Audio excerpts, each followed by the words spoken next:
Aim for the big pile of dead ladies with Sanctuary of Reality, my comic review series. Time now for Cerebus, issue 276, the 11th chapter of Latter Days.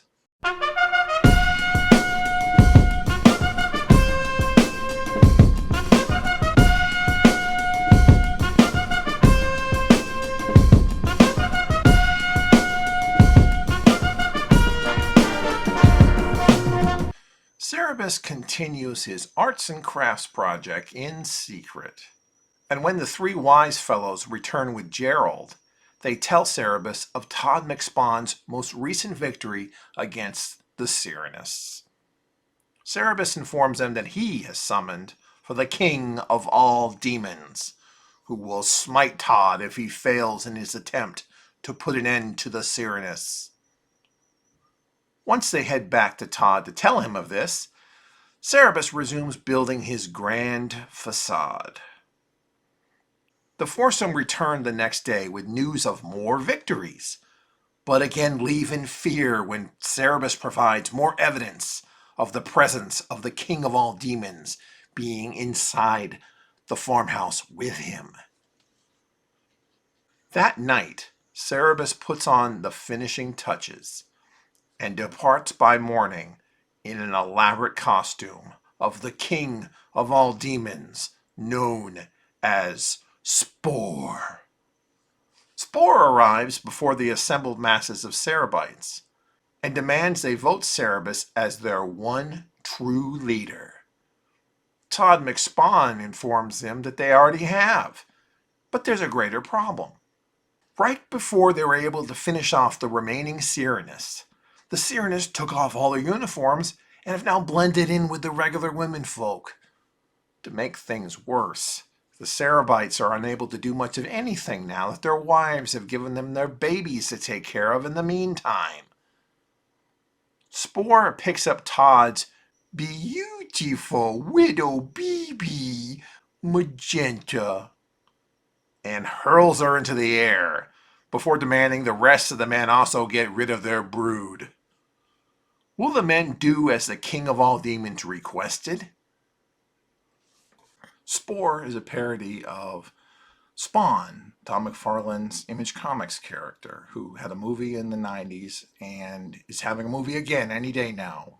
We are assured this is true. The baby tossing scene is a callback to earlier on, remember during Church and State, when Pope Cerebus tossed the baby. It's not as funny as the original one was at all, but this time it's actually pretty important to the plot, whereas that time it was just a character moment, just an aside done to show you what kind of jerk he really was. So it still works here. Second time around, it may not have quite the impact as the original one did, but it's still amusing to me. Which is, of course, the point. I remember the first time I read through this series, this portion of the book where they take out the Cyranist, this is all done very cartoonishly. All the Cerebites are drawn in a very Mort Drucker style and manner, as Dave Sim has done before.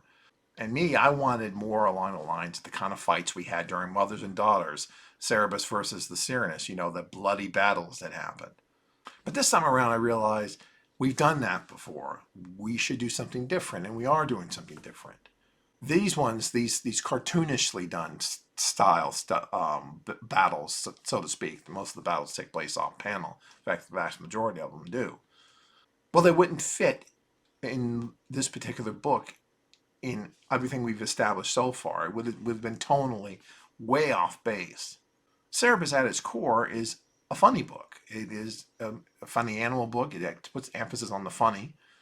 And it can do any kind of comic tremendously well. But at its core, at its most basic, it's funny. It's comedic. And it's a parody of things. Often at the times, it started out as a parody of Conan. And it parodies things so excellently. So the default since the beginning has always been to be humorous.